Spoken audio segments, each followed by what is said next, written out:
Merci à Marion et merci à toute la délégation française pour organiser ces journées d'études.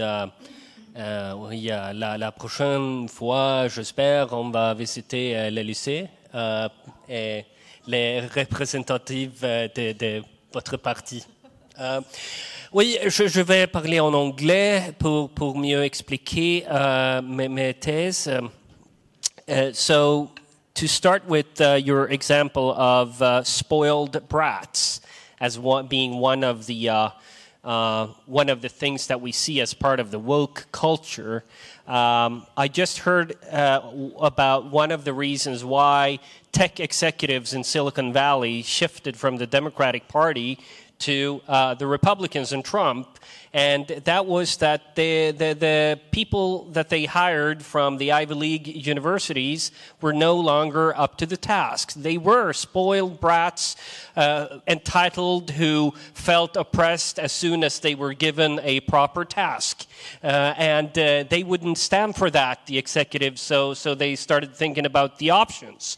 So a cultural shift there is going on. But I wanted to start by giving you an example of the state of play in Sweden today. I heard this joke. Greta Thunberg is visiting Kiev.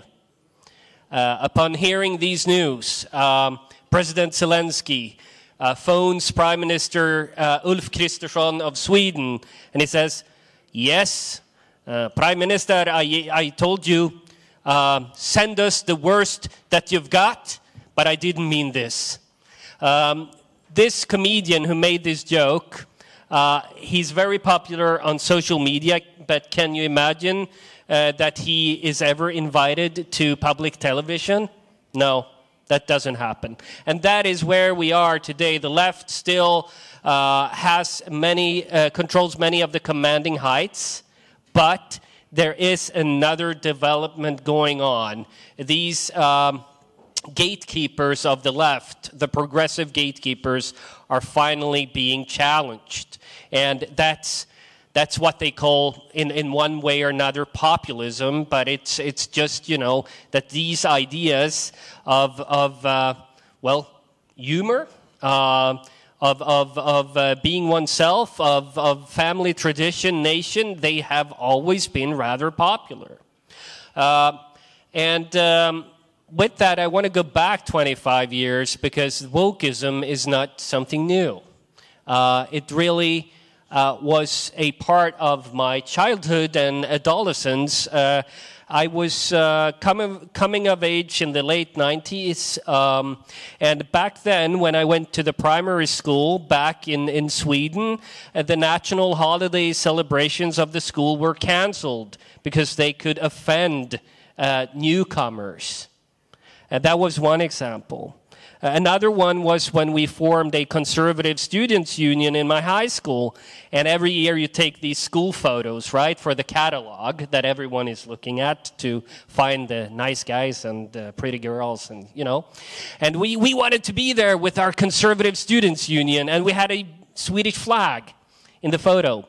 Guess who was summoned to the principal's office to explain why in the world Mr. Weimers would have a Swedish flag on that photo? So that happened. In the same these years, the leader of the Social Democrats was interviewed by the magazine of the Turks in Sweden, and she said, "Well, I envy you because you have a culture to be proud of. What do we have? We have Midsummer Eve and other lame stuff." Oikophobia. That was ruling the day back then, 25 years ago. But what I saw then was this rift between ordinary people and the establishment.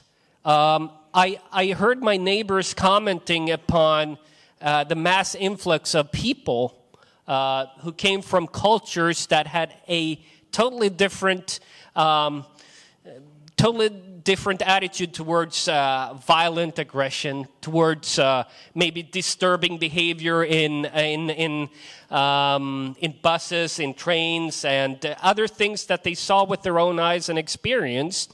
And I realized that this is a sentiment that is not represented in the political landscape of Sweden, because the conservatives, they were wiped out of the EPP parties decades ago, and there's no one there right now with any sort of power.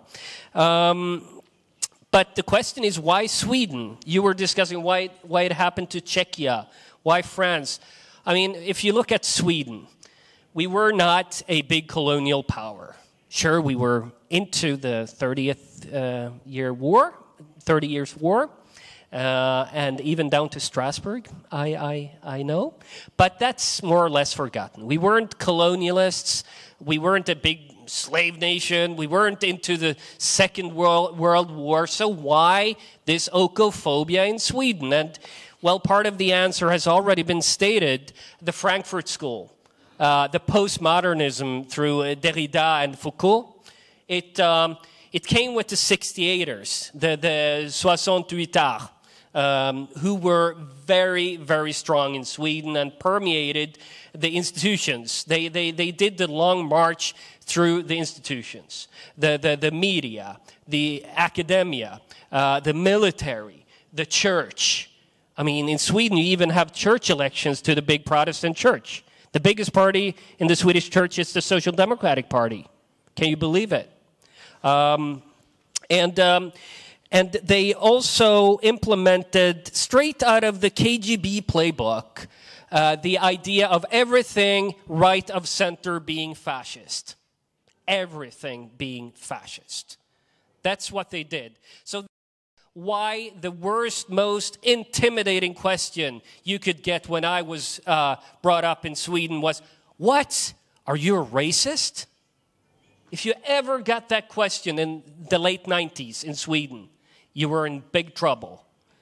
Because the one that posed that question could ruin your career, could ruin your reputation, could make you persona non grata in school. And I know it for a fact, because when I started to gather conservatives, I was then a member of the Christian Democratic Party, and I felt that, yeah, we can win this. We can actually get somewhere, but we need to organize. So we started a network, and we were openly patriotic. We were in favor of a responsible migration policy. And what happened? Well, we made the mistake of having a chat forum on the internet, which we moderated quite poorly. We were 17 years old. 17 years old. And what did they do? Well, they brought it up on primetime television, saying to every Swede that, yeah, this conservative network is opening up debates with Nazis, because, of course, a patriotic forum that is not moderated will attract idiots. Yeah, and we weren't really prepared for that. And they made a big deal out of it, the journalist being an old Maoist, of course. And the thing that was that back then was that we had no one to defend us, because there were no social media. There were only TV and newspapers, and we were utterly defenseless. And the Christian Democratic Party was scared to death. They were so scared. But they knew me.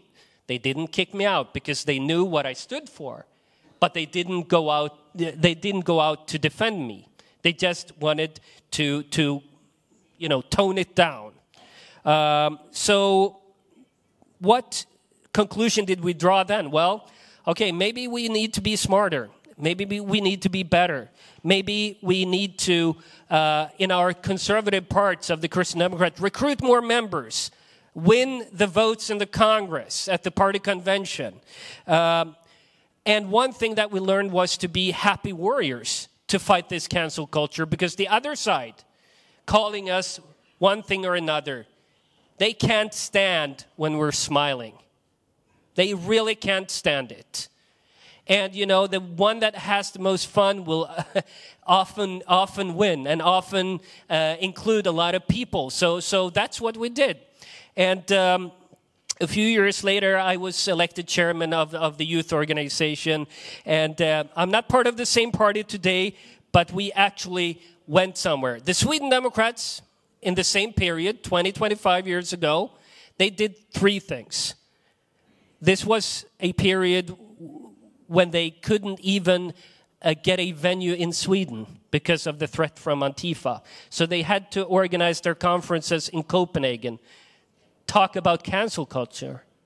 And the police did nothing really to protect them. And the prime minister went out and said, the center-right prime minister, they have to blame themselves. The same prime minister that said,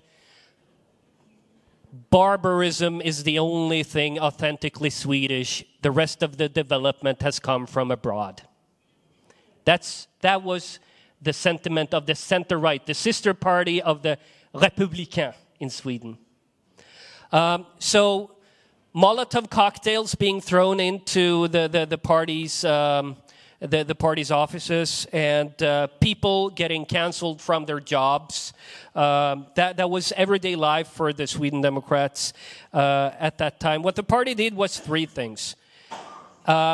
Utilize new avenues to reach the people, social media, obviously.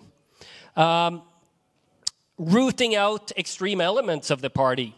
Because, as I said, patriotism and a common sense attitude was already prevailing among people in general, but the Sweden Democrats had to convince the people that they were actually good representatives of those sentiments. So they had to be strict with a zero tolerance on racism, and that worked.